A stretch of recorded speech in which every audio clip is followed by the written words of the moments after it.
ሰላም ጤና ይስጥልኝ የተወደዳችሁ ተመልካቾቻችን ከሲዳማ ብሮድካስቲንግ ኮርፖሬሽን ለምሽት 1 ሰዓት ያዝንላችሁን ዘገባዎች ሰነላችሁ ቀርበናል። ከዜናዎቹ ጋር ሚካኤል ገሙ ነኝ። አብራችሁን ቆዩ። ጠቅላይ ሚኒስትር ዶክተር አብይ አህመድ በኦሮሚያ ክልል አርሲ ዞን የተገነባውን የአሰላ የንፋስ ኃይል ማመንጫ ፕሮጀክት በዛሬው ዕለት በይፋ መርቀው ከፍተዋል።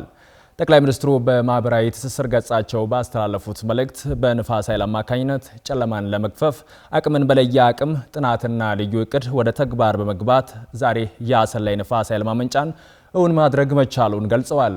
ማረማየት ብጻተ ዝርዝር አላት። ጠቅላይ ሚኒስትር ዶክተር አብይ አህመድ በኦሮሚያ ክልል አርሲ ዞን ሄጦሳ ወረዳ ኢተያ አካባቢ የተገነባውን የአሰላ የንፋስ ኃይል ማመንጫ ጣቢያ መርቀው ስራ አስጀምረዋል። በምረቃ መርሃ ግብሩ ላይ ቀዳማዊት እመቤት ዝናሽ ታያቸው፣ የኦሮሚያ ክልል ርዕሰ መስተዳድር አቶ ሽመልስ አብዲሳ፣ የመስኖና ቆላማ አካባቢ ሚኒስትር ዶክተር አብርሃም በላይ፣ የኢትዮጵያ ኤሌክትሪክ ኃይል ዋና ስራ አስፈጻሚ ኢንጂነር አሸብር ባልቻ፣ በኢትዮጵያ የዴንማርክ አምባሳደር ሱን ክሮግስትራፕን ጨምሮ የፌዴራልና የክልል መንግስታት የስራ ኃላፊዎችና ተጋባዥ እንግዶች ተገኝተዋል። ጠቅላይ ሚኒስትር ዶክተር አብይ አህመድ በዚህ ወቅት ባስተላለፉት መልእክት የአርሲና አካባቢው ህዝብ ተግቶ በመስራት የሚታወቅና ትርፍ አምራች አካባቢ ነው ብለዋል። አስተማማኝ የኃይል አቅርቦትን ለማረጋገጥና የበለጸገች ኢትዮጵያን ለመገንባት ያለንን ቁርጠኝነት የሚያረጋግጥ አብነት ነው ብለዋል። አርሲ በኢትዮጵያ ውስጥ የሚታወቀው በመትጋት በመስራት እና ምግብ በማምረት ነው። የአርሲ ስንዴ የአርሲ ገብስ ለአርሲ ብቻ ሳይሆን ለኦሮሚያ ብቻ ሳይሆን ለድፍን ኢትዮጵያ ላለፉት ዓመታት ከፍተኛ አምራች በመሆን የኢትዮጵያን የምግብ ፍላጎት ለማሟላት የተለየ ጥረት ከሚያደርጉ ቴክኖሎጂ ከሚወዱ በጋራ መስራት ከሚወዱ ከባቢዎች አንደኛውና ግንባር ቀደሙ አርሲ ነው። ነገር ግን አርሲ በስንዴና ገብስ ብቻ ሳይሆን በኢነርጂ ዘርፍም ለከባቢ ብቻ ሳይሆን ለድፍን ኢትዮጵያ ከፍተኛ አስተዋጽኦ ማድረግ የሚያስችል የንፋስ ኢነርጂ በጂኦተርማልም 2 የጀመርናቸውን ፕሮጀክቶች እና ወደፊት የምንጀምራቸውን ጨምሮ አርሲ በኃይል ዘርፍ ልክ እንደ ስንዴና ገብስ ተጨማሪ አቅም ፖቴንሻል ያለው ከባቢ መሆኑን ማየት ችለናል። አርሲዎች በተፈጥሮ በመታደላችሁ በሰማይ በመወደዳችሁ እንኳን ደስ ያላችሁ ማለት እወዳለሁ። ለዘመኑ የኃይል አቅም ተደማሪ የሆነውን ፕሮጀክት በኩራት እያስመረቁ እንደሚገኙ የገለጹት ጠቅላይ ሚኒስትር ዶክተር አብይ አህመድ የተገኘው ውጤት መሰል ስራዎችን ለማበራከት የሚያተጋ መሆኑን ተናግረዋል። በሁሉም ዘርፎች የሚመዘገበው የኢትዮጵያ የእድገት ጉዞ ተጠናክሮ እንዲቀጥልና ይበልጥ እየለማ እንደሚሄድ በመጥቀስ ከምንጊዜውም በላይ ታላቅ የምንሆንበት ጊዜ ሩቅ አይደለም ሲሉ መልእክታቸውን አስተላልፈዋል። ጠቅላይ ሚኒስትሩ አካባቢው ስንዴና ገብስን በከፍተኛ መጠንና ጥራት እንደሚያመርት ገልጸው በተጨማሪም በነፋስና ጂኦተርማል የታዳሽ ኃይል አማራጮች ለኢትዮጵያ የእድገት አቅም እንዳለው አብራርተዋል። ታህሳስ 2014 ዓ.ም የተጀመረው ይህ ፕሮጀክት የተገነባበት አካባቢ አማካይ የነፋስ ፍጥነቱ 8.2 ሜትር በሰከንድ ሲሆን ከአዲስ አበባ 150 ኪሎ ሜትር ርቀት ላይ ይገኛል። የአሰላ የንፋስ ኃይል ማመንጫን እስካሁን ከተገነቡ ተመሳሳይ ማመንጫ ጣቢያዎች ልዩ የሚያደርገው የተርባይኖቹ የማመንጨት አቅም የማማውና ክንፎቹ ርዝመት ከፍ ያለ መሆኑ ነው። 29 ተርባይኖች ያሉት የንፋስ ኃይል ማመንጫው እያንዳንዱ ተርባይን 3.465 ሜጋዋት የማመንጨት አቅም አለው። በዴንማርክ መንግስት የብድርና ድጋፍ በ145 ሚሊዮን ዩሮ ተገንብቶ የተጠናቀቀው የአሰላ ንፋስ ኃይል ማመንጫ ጣቢያም በ2 ዓመታት ውስጥ ዕዳውን መመለስ የሚችል አቅም እንዳለው አንስተዋል። መር ብቻ ሳይሆን መጨረስ የተለማመድንበት፣ መክሰር ብቻ ሳይሆን ማትረፍ የተለማመድንበት ስራ ነው። የአሰላ የዊንድ ፋርም በአዋጭነት ደረጃ ሲታይ የወጣው ወጪ 145 ሚሊዮን ዩሮ ገደማ ነው። ይህንን ገንዘብ ምናልባት ቢበዛ በ2 ዓመት ውስጥ መመለስ ይችላል። የዴንማርክ መንግስት ለፕሮጀክቱ ያደረገውን የገንዘብ ብድርና ድጋፍም የልማት ትብብር አጋርነት ውጤታማነት ማሳያ መሆኑን አስረድተዋል። የዴንማርክ መንግስት ምሳሌያዊ የሆነ ስራን የሰራው ብዙ ወዳጅ ሀገራት የዴንማርክን መንግስት አርአያነት መከተል ይኖርባቸዋል። የዴንማርክ መንግስት ግማሹን ሶፍት ሎን በሚባል ወይም ኮንሴሽናል በሚባል ብድር ምንም አይነት የአራጣ መልክ የሌለው ለመክፈል የማያስቸግር ብድር ሲሆን ግማሹን ግን በእርዳታ ነው የሰጠው። በዚያ ምክንያት ይህ ፕሮጀክት የዴንማርክ ኪንግደም ስጦታ ነው ቢባል ምንም የተጋነነ አይሆንም።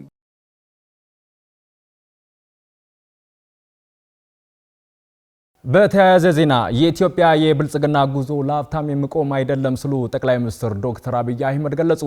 ጠቅላይ ሚኒስትር ዶክተር አብይ አህመድ በኦሮሚያ ክልል አርሲ ዞን የተገነባውን የአሰላ የንፋስ ኃይል ማመንጫ መርቀው ከፍተዋል። ጽዮን ዮናስ ዝርዝር አላት።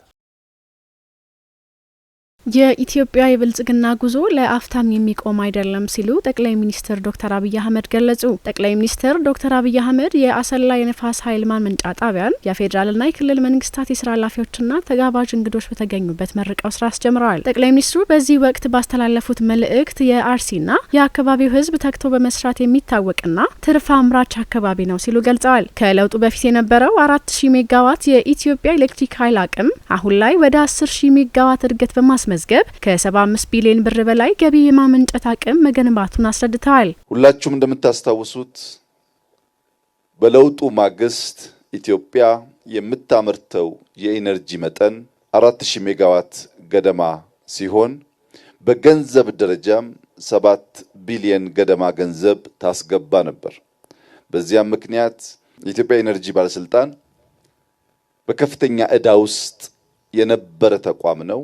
አብዛኛው የጀመራቸው ፕሮጀክቶች በጊዜው በታለመለት ገንዘብ መጠናቀቅ ባለመቻላቸው ተቋሙ ከሞላ ጎደል በዕዳ የተዘፈቀ ነበር። በሰራነው ሪፎርም ባለፉት 6-7 ዓመታት 4000 ገደማ የነበረው ሜጋዋት ዛሬ ወደ 10000 ገደማ ሜጋዋት ማሳደግ ተችሏል። ከእጥፍ በላይ ማሳደግ ተችሏል። በኢትዮጵያ ኤሌክትሪክ ኃይል የተደረገው ተቋማዊ የሪፎርም እርምጃም ተቋሙ ከዘፈቀደ የዕዳ ጫና በማላቀቅ ወደ ትርፋማነት እንዲሸጋገር ማድረጉን ነው የገለጹት። ይህም በተቋማት የፕሮጀክት ግንባታ የገንዘብ በጀት ለታለመለት ዓላማ በማዋል አበረታች ውጤት እየተገኘበት መሆኑን እንደሚያመለክት ነው ያስረዱት። የኢትዮጵያ ሀገራዊ ለውጥ ህዳሴና ገናሌ ዳዋን በውሃ እንዲሁም አይሻና አሰላን በንፋስ ኃይል ማመንጫዎች ለምረቃ ማብቃት መጀመር ብቻ ሳይሆን ፕሮጀክትን በብቃት የማጠናቀቅ ልምምድ እንዲጎለብት አድርጓልም ሲሉ ገልጸዋል። ኢትዮጵያ በብድር የምትወስደውን ገንዘብ ለታለመለት ዓላማ ማዋል ካልተቻለ ለትውልዱ ዕዳን ያሸጋግራል ያሉት ጠቅላይ ሚኒስትር ዶክተር አብይ አህመድ የአሰላ ንፋስ ኃይል ጣቢያ በ2 ዓመታት ዕዳውን የመክፈል አቅምም ለትውልድ ዕዳን ሳይሆን ምንዳን የማስተላለፍ ስኬት ነው ብለዋል። የወጣው ወጪ 145 ሚሊዮን ዩሮ ገደማ ነው። ይህንን ገንዘብ ምናልባት ቢበዛ በ2 ዓመት ውስጥ መመለስ ይችላል። ኢንቨስት ስናደርግ ስንበደር በጥቂት ዓመታት ውስጥ መመለስ የሚያስችል ከሆነ ኪሳራ አይደለም። ስንበደር ወይም በእርዳታ መልክ ስንቀበል ገንዘቡ 100% ስራ ላይ ውሎ ያንን ብድር መክፈል የማይችል ወይም የተራዘመ ጊዜ የሚወስድ ከሆነ ግን ወደ ልጆቻችን ዕዳ ይሸጋገራል። አሁን ይህ ፕሮጀክት በ2 ዓመት ቢበዛ ሙሉ ወጪውን ሸፍኖ ከ2 ዓመት በኋላ ትርፋማ ፕሮጀክት ስለሚሆን ልጆቻችን ትርፍ ሀብት የሚያገኙ እንጂ ዕዳ የሚረከቡ አይሆንም። በቀጣይም የኢትዮጵያን ብልጽግና የሚሹ የልማት አጋሮች የሚሰጡት የገንዘብ ድጋፍ ለታለመለት ዓላማ መዋሉን ክትትልና ድጋፍ ማድረግ እንደሚኖርባቸውም ጠቅሰዋል። የአሰላ ንፋስ ኃይል ጣቢያ ግንባታም በአካባቢው የነበረውን የመንገድ መሰረተ ልማት ክፍተትና የእናቶችን ድካም ምላሽ በመስጠት ጭምር ከፍተኛ ጠቀሜታ እንደሚኖረውም አንስተዋል። ፕሮጀክቱ 100 ሜጋዋት ንጹህ የኃይል አቅርቦት በመጨመር ወደ ዘርፈ ብዙና ቀጣይነት ባለው የኃይል መጻኢ ዕጣ ፈንታ ለመገንባት የምናደርገውን ጉዞ ያጠናክረዋል ብለዋል። ይህም የመንገድ መሰረተ ልማቱም የአካባቢው አርሶ አደር ምርታቸውን ለግብርና ማቀነባበሪያ ፋብሪካና ለማዕከላዊ ገበያ በማቅረብ ተጠቃሚነታቸውን እንደሚያሳድጉም ገልጸዋል። የኢትዮጵያ የብልጽግና ጉዞ ለአፍታም የሚቆም አይደለም ያሉት ጠቅላይ ሚኒስትሩ የኢትዮጵያን የብልጽግና ጉዞ ለማደናቀፍ የሚሹ የውስጥና የውጭ ኃይሎችም አይሳካላቸውም ብለዋል። የተጀመረው የኢትዮጵያ የብልጽግና ጉዞ እናስቀጥላለን፣ ከልማት ውጪ ያለ አካሄድ አዋጭ አይደለም ሲሉም መልእክታቸውን አስተላልፈዋል። ዘገባው የኢትዮጵያ ዜና አገልግሎት ነው። ምክትል ጠቅላይ ሚኒስትር ተመስገን ጥሩነህ በዛሬው ዕለት በታሪካዊቷ የሐይቅ ከተማ ተገኝተው በጠቅላይ ሚኒስትር ዶክተር አብይ አህመድ አነሳሽነትና በገበታ ለትውልድ መርሃ ግብር የተገነባውን የሎጋ ሐይቅ ሪዞርት ስራ አስጀምረዋል። ምክትል ጠቅላይ ሚኒስትሩ በማህበራዊ ትስስር ገጻቸው ባስተላለፉት መልእክት የሎጋ ሐይቅ ሪዞርት ጸጋን የመለየት የማልማትና ወደ ሀብት የመቀየር ማሳያና የወሎ የብልጽግና ተስፋ መሆኑን ገልጸዋል። በዕለቱም ከማህበረሰቡና ከአፋር ወንድሞች ጋር በአንድነት በመገኘታቸው ታላቅ ደስታ እንደተሰማቸው ጠቁመው ወሎ ማለት ህብር ነው። ዛሬም በዚህ በዓል ላይ ከአፋር ወንድሞቻችን ጋር መገኘታችን ይህንኑ ውበታችንን የሚገልጥ ነው ብለዋል። ይህ ፕሮጀክት ከግንባታው ጀምሮ እስከ ፍጻሜው የመደመር እሳቤ በተግባር የታየበት የመንግስት ሀሳብ የባህል ሀብቱ ታታሪነትና የህዝብ ትጋት የታየበት ድንቅ ውጤት መሆኑን ምክትል ጠቅላይ ሚኒስትሩ አብራርተዋል። ፕሮጀክቱ ተጀምሮ እስኪጠናቀቅ ለተቀን ለጠበቁ የመከላከያ የፖሊስና የሚሊሻ አባላት እንዲሁም ለአካባቢው አመራርና ህዝብ የላቀ ምስጋናም አቅርበዋል። ባለሀብቱ አቶ በላይነህ ክንድ ሪዞርቱን ውብ አድርጎ ከመገንባት ባለፈ ጫትን በምርጥ የአትክልትና ፍራፍሬ ዝርያ በመተካት ለውጡ በተግባር እንዲመጣ ማሳየታቸውንና ለሐይቅ ከተማ የገነቡት የትምህርት ቤትም ለትውልድ የሚተርፍ ተግባር መሆኑን ገልጸዋል። ዛሬ የታየው ልማት የሰላም ውጤት መሆኑን የጠቀሱት ምክትል ጠቅላይ ሚኒስትር ተመስገን ጥሩነህ የሃይማኖት አባቶች፣ የሀገር ሽማግሌዎችና ወጣቶች ሰላማቸውን አጥብቀው እንዲጠብቁ አደራ ብለዋል። በአንድነትና በትጋት ከተሰራ ይህ ቀጠና የእድገትና የብልጽግና መዳረሻ መሆኑ አይቀሬ መሆኑንም አስገንዝበዋል። የግብርናውን ዘርፍ በማዘመን ምርታማነትን ለማሳደግ በተከናወኑ ተግባራት የምግብ ሉዓላዊነትን ማረጋገጥ የሚያስችሉ ውጤቶች መገኘታቸውን የግብርና ሚኒስትር ዴኤታ ዶክተር ፍቅሩ ረጋሳ ገለጹ። በኢትዮጵያ በተፈጥሮ ሀብት መመናመን እንዲሁም ከአየር ንብረት ለውጥ ጋር ተያይዞ ከድርቅ መከሰትና ሌሎች አደጋዎች ሳቢያ ህብረተሰቦች ተጎጂ መሆናቸውም ተመላክቷል። አመለወርቅ ቅዱሶ ዝርዝር አላት።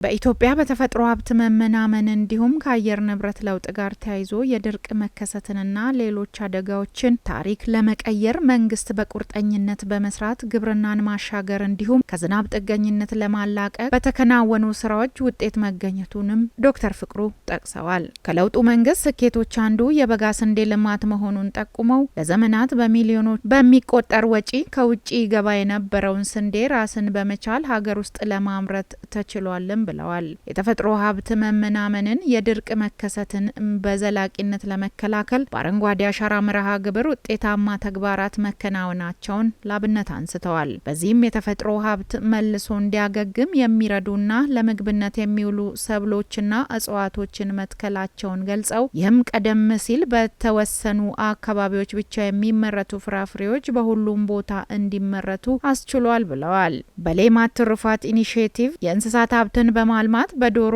ማር፣ ወተት፣ አሳ ምርትና ምርታማነት በከፍተኛ ደረጃ ማሳደግ መቻሉንም ተናግረዋል። እንደ ሚኒስትር ዴኤታው ገለጻ በልማታዊ ሴፍትኔት መርሃ ግብር ተራቁተው የቆዩ አካባቢዎች አገግመው ወደ ምርታማነታቸው የተመለሱ ሲሆን በአካባቢው ያሉ ነዋሪዎችም የምግብ ዋስትናቸው እንዲረጋገጥ ያስቻሉ ስኬቶች መመዝገባቸውን አንስተዋል። የምግብ ሉዓላዊነትን ለማረጋገጥና የዜጎችን ተጠቃሚነት ወደ ላቀ ምዕራፍ ለማሸጋገር የደን ልማት፣ የአፈር መሸርሸርን የመከላከል ስራዎች፣ የእንስሳት መኖ አቅርቦትን ማሳደግ እንዲሁም የንብ እርባታ ስራዎች ላይ በሰፊው እየተሰራ መሆኑንም አብራርተዋል። የውሃ ምንጮችን በመጠቀም በቂ ውሃ ማከማቸት፣ የመስኖ መሰረተ ልማት ማስፋፋት፣ የእንስሳትና የሰብል ልማት ተግባራት ላይም የሚደረገው ርብርብ ተጠናክሮ መቀጠሉን አመላክተዋል። በልማታዊ ሴፍትኔት መርሃ ግብር ከተረጂነት ወደ ምርታማነት በሚል ኢኒሼቲቭ ከጠባቂነት የተላቀቀ አስተሳሰብ እንዲዳብር በልዩ ትኩረት እየተሰራ መሆኑንም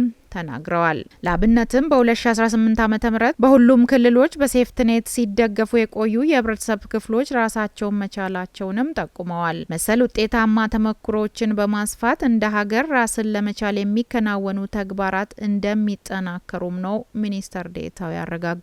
ዘገባው የኢትዮጵያ ዜና አገልግሎት ነው።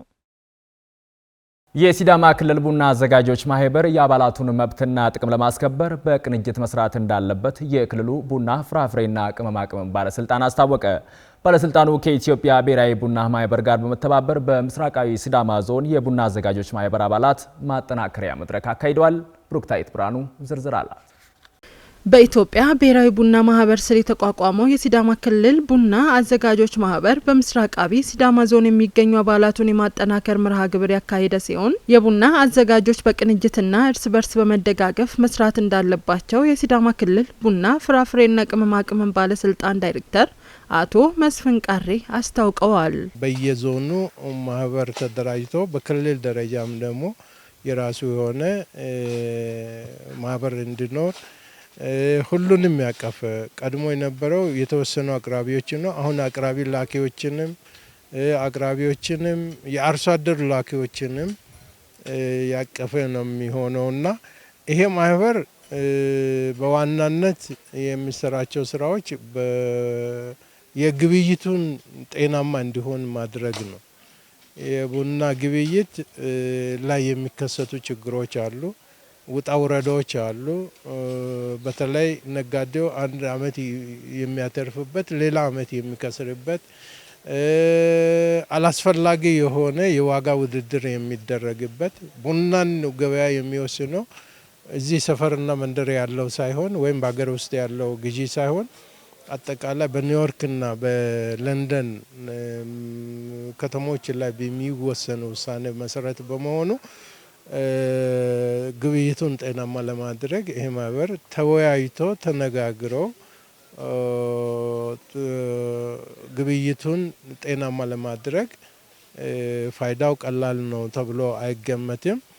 በኢትዮጵያ ብሔራዊ ቡና ማህበር ምክትል ፕሬዝዳንትና የሲዳማ ተወካይ አቶ ዘሪሁን ቃምሶ በበኩላቸው የሲዳማ ቡና በዓለም አቀፍ ደረጃ ያለውን ተፈላጊነት ለማስቀጠል በአመራረትና በዝግጅት ሂደት ላይ የሚታዩ ክፍተቶችንና ተግዳሮቶችን በጋራ ለመፍታት እንደሚሰራ ተናግረዋል። በቡና ዙሪያ ላይ ያሉ ተዋናዮች አንድ ቢሆኑ በቡናን በልማት ቢደግፉ፣ ቡናን በምርምር ቢደግፉ፣ ቡናን በስልጠና ቢደግፉ ለኛ እንደ ሀገር ከቡና ማግኘት የሚገባን ነገር እናገኛለን። ለዚህ የኢትዮጵያ ብሔራዊ ቡና ማህበር ምን እናርግ ብሎ እቅድ አወጣ። አርሶ አደር ላኪዎች አሉ፣ አርሶ አደር ቡናን የሚያለሙ አሉ፣ አቅራቢ ላኪዎች አሉ፣ አቅራቢዎች አሉ፣ አልሚ ላኪዎች አሉ። እነዚህ በሙሉ አንድ ሆኖ አንድ ማህበር ስለ ቡና የሚናገሩ እንዲሆኑና በዛ ውስጥ ሊገኘው በህብረት አንድ በመሆን የሚገኘው በርካታ ጥቅሞች አሉ። አንዱ ቡና ላይ የምናደርገው ነገር ምርታማነትን ይጨምራል፣ የገበያ መረባበሽን ይቀንሳል።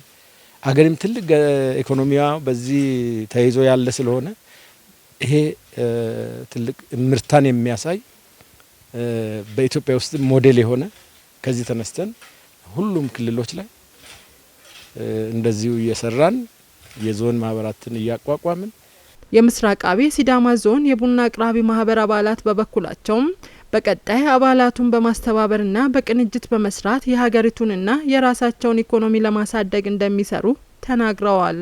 አሁን ዛሬ የተዘጋጀው መድረክ በክልል ደረጃ ተቋቁሞ ከዛ በፌደራል የቡና ንግድ ዘርፍ ማህበራት ተቋቁሟል ሲባል ሰምተን ያ ወደ ታች መቼ ወርዳል ያን ስንጠብቅ ነበርና አሁን ዛሬ ያ ወርዶ በዞን ደረጃ ተዋቅሮ በዘጠኙም ወረዳ ከዘጠኙ ወረዳ ተውጣጡ ላኪ አርሶ አደሮች ከአራቱም እንትኖች አቅራቢዎች ላኪዎችና አርሶ አደሮች ተሰባስበው ባሉበት የተካሄደው ውይይት እጅግ አመርቅና ውጤታማ ነው ብዬ ነው የሚቀበለውና መጀመሪያ ከዚህ በፊት ስናወራ አንድ አካል ብቻ ነው እያወራን ነው የቆየ ነው። አቅራቢና ላኪ ብቻ ነው የሚያወራውና አሁን ከታች ጀምረን አርሶ አደር ላኪ አርሶ አደር አቅራቢና አለሚ ጋር ሆነን በኢትዮጵያ ቡና ዱካ እንዲኖርና ቡና የሚሰራውም ስሙ አግኝቶ እንዳይከስርና መንግስትንም የሆነ ደረጃ እንዲደርስ ህዝቡንም ተጠቃሚ እንደሚሆን ተነጋግረን በአንድ አፍ አንደኛ ገበሬውም ተጠቃሚ እንዲሆን ላኪም ተጠቃሚ እንዲሆን አርሶ አደርም ተጠቃሚ እንዲሆን ሁለተኛ ደግሞ መንግስት እያመጣለው ሪፎርም አለ። ምክንያቱም ሬሾ አሁን ቡና ሲጫን ላኪዎች ላይ ሬሾ አለ። ከዚህ ሬሾ ወደ ላይ ማለፍ አትችልም፣ ከዚህ ሬሾ ወደ ታች ማለፍ አትችልም።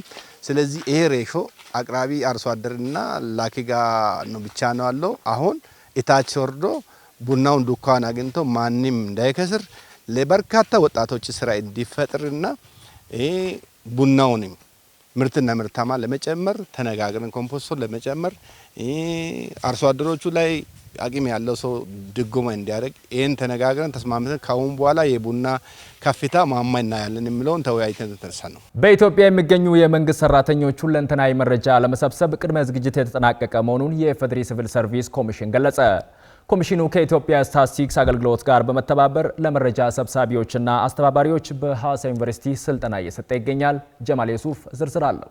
የኢትዮጵያ ስታቲስቲክስ አገልግሎት ከተቋቋመ ግማሽ ምዕተ ዓመት አልፎታል። አገልግሎቱ በተለያዩ ወቅቶች የተለያዩ ስያሜዎችን ይዞ ተመሳሳይ አገልግሎት በመስጠት ዛሬ ላይ ደርሷል። ድርጅቱ ለሀገራዊ እቅዶች ትክክለኛ መረጃዎችን በትክክለኛ መንገድ በመሰብሰብ ለመንግስትና ለሚመለከታቸው አካላት ያቀርባል። መረጃዎቹ ደግሞ ለሀገራዊ እቅዶችና ፖሊሲዎች መነሻ በመሆን ትልቅ ሚና ይጫወታሉ። የህዝብና ቤት ቆጠራ፣ የግብርና ምርት ቆጠራ እንዲሁም የኢኮኖሚ ድርጅቶች ቆጠራ በአገልግሎቱ መረጃ ከተሰበሰበባቸው ዘርፎች መካከል ይጠቀሳሉ። አሁን ደግሞ የመንግስት ሰራተኞችን ሁለንተናዊ መረጃ ለመሰብሰብ ቅድመ ዝግጅት እያደረገ ነው። ይህን ተግባር በግንባር በመገኘት የሚፈጽሙ ባለሙያዎችንም በማዘጋጀት ላይ ይገኛል። በአገልግሎቱ ስር በሚገኙ በሆሳና፣ በሶዶ፣ በነጌሌና በጎባ ቅርንጫፎች በኩል የተመለመሉ ሙያተኞች የቅድመ ዝግጅት ስልጠና በሐዋሳ ዩኒቨርሲቲ ወንዶ ገነት የደን ኮሌጅ ስልጠና እየወሰዱ ይገኛሉ። የስልጠናው አስተባባሪዎችና የቅርንጫፍ ጽህፈት ቤት ኃላፊዎች ለኤስቢሲ በሰጡት ሀሳብ መረጃ የሁሉ ነገር መነሻ በመሆኑ በትኩረትና በጥንቃቄ መሰብሰብ ይገባል ብለዋል። ስታቲስቲክስ በአጠቃላይ በእያንዳንዱ ሴክተር ዘርፎች ጥናት የሚያደርግ መረጃ ሰብስቦ ለተጠቃሚዎች ለመንግስት በዋናነት እና በተጨማሪ ደግሞ ያንን መረጃ ለተጨማሪ ምርምርና ጥናት ለሚጠቀሙ አካላት መረጃ የሚያቀርብ ተቋም ነውና መረጃ ደግሞ የሀገር ሀብት ነው።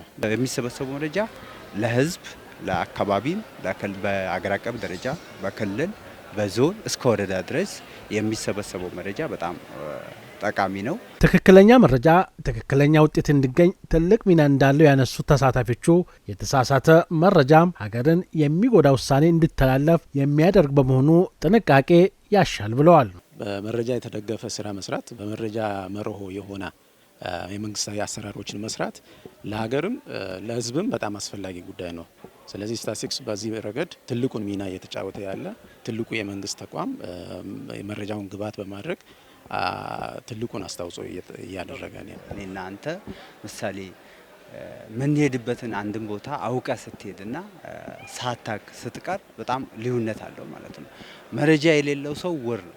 መረጃ ካለ ማንኛው በመንግስታዊ ባልሆነም ድርጅትም ይሁን መረጃ መነሻ ለሁሉም ነገር መሰረታዊ የሆነ ነገር ስለሆነ መረጃ ጥራት ያው በሀውስሆልድ ደረጃም ይሁን እንደ አካባቢም እንደ ሀገርም መረጃ ጥራትን በተመለከተ የሚሰበሰበው ዳታ ሀገርን የሚጠቅም ህብረተሰቡን የሚጠቅም አካባቢውን የሚጠቅም ስለሚሆን ህብረተሰቡ ያንን ጥሩ መረጃ እንዲሰጥ አስቀድሞ አዌር ይደረጋል።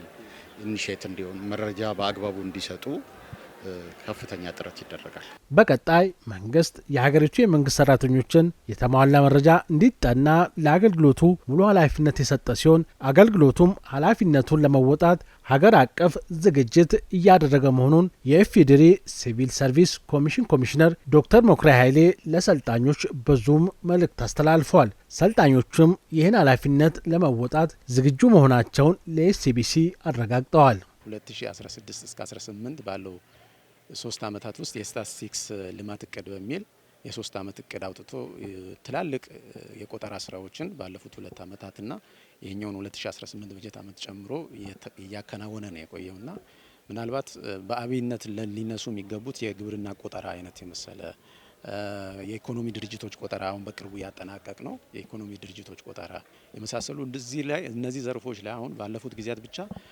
እጅግ ወደ 40 ሺህ የሚሆን ሰራተኛ በሀገር አቀፍ ደረጃ ስራ እድል ተፈጥሮላቸው ከተማሩ ዜጎች ውስጥ ማለት ነው ስራ እድል ተፈጥሮላቸው በዚህ ዘርፎች ሲሰሩ ቆይቷል።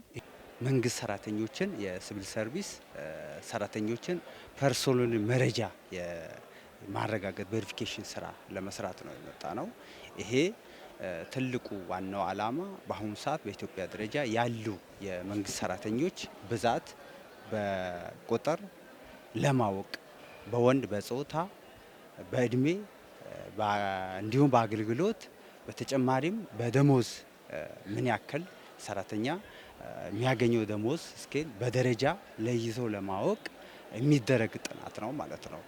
እንደ ሀገር ያለው ጥቅም ምንድነው? አንደኛ የሰው ኃይል ስምሪትን በተመለከተ ሰራተኛው ምን ያህል ቅጥር ፈጽማለሁ ብሎ ሲቪል ሰርቪሱ እንኳን እቅድ ቢያወጣ ሰራተኛው ቁጥር ማወቅ አለበት።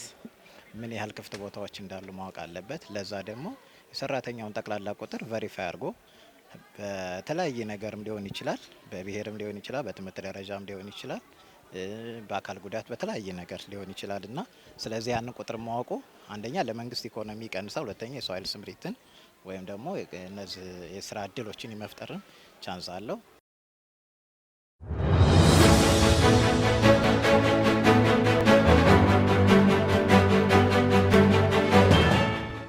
በመጨረሻም ከውጭ ምንጭ ወዳገኘ ነው ዜና አለፍን። የደቡብ አፍሪካው ፕሬዝዳንት ሲሪል ራማፎዛ በአፓርታይዱ መንግስት ባለስልጣን የነበሩትን ሮልድ ማየር ለአሜሪካ አዲስ አምባሳደር አድርገው ሾሙ።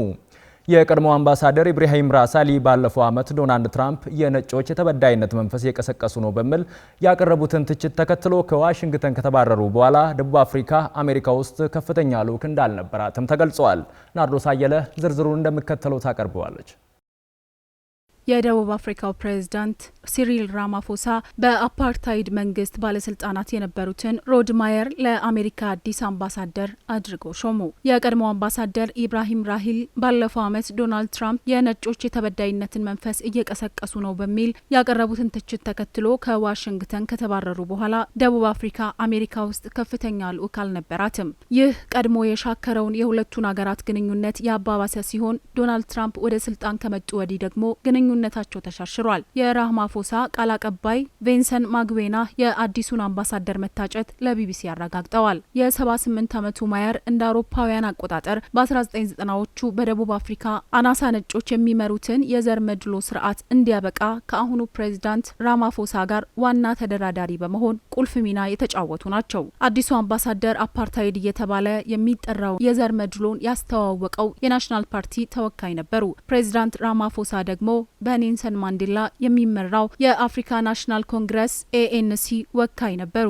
በዚህ ወቅት ሁለቱ ፖለቲከኞች ወዳጅነታቸውን መመስረት ይኖርባቸዋል። የሀገሪቱን የተለያዩ ችግሮች እንዲፈታ የተቋቋመ ብሔራዊ ምክክር ሂደቱን እንዲመሩ ከመረጧቸው 32 ታዋቂ ደቡብ አፍሪካውያን ውስጥ አንዱ ናቸው። አዲሱ አምባሳደር በአፓርታይድ መንግስት ወቅት የህገ መንግስታዊ ጉዳዮች ሚኒስተር የነበሩ ሲሆን በኋላም እንደ አውሮፓውያን አቆጣጠር በ1994 ኔልሰን ማንዴላ ፕሬዝዳንት ሲሆኑ የአንድነት መንግስቱን ተቀላቅለዋል። ከ2 ዓመት በኋላ ይህንን ኃላፊነታቸውን በመልቀቅ የአዲስ የአንድነት ዲሞክራሲ ንቅናቄ የጋራ መስራች ሆነዋል። ኋላም ግን ገዢውን ANC ፓርቲን ተቀላቅለዋል። ማየር አፍሪካነር ተብሎ የሚጠሩት ነጭ ደቡብ አፍሪካውያን ሲሆን ተራማጅ እንደሆነም ይታመናል። የተወደዳችሁና የተከበራችሁ ተመልካቾቻችን ከሲዳማ ብሮድካስቲንግ ኮርፖሬሽን ለምሽት 1 ሰዓት ያዝንላችሁ ዘገባዎች የተከታተላችሁትን ይመስሉ ነበር። ዜናውን ወደ እናንተ በማድረስ እኔ ሚካኤል ጋሞ ነበርኩኝ። ከቀሪዎቹ ዝግጅቶች ጋር መልካም ቆይታን ተመኘን። ዜናው አበቃ። ሰናይ ጊዜ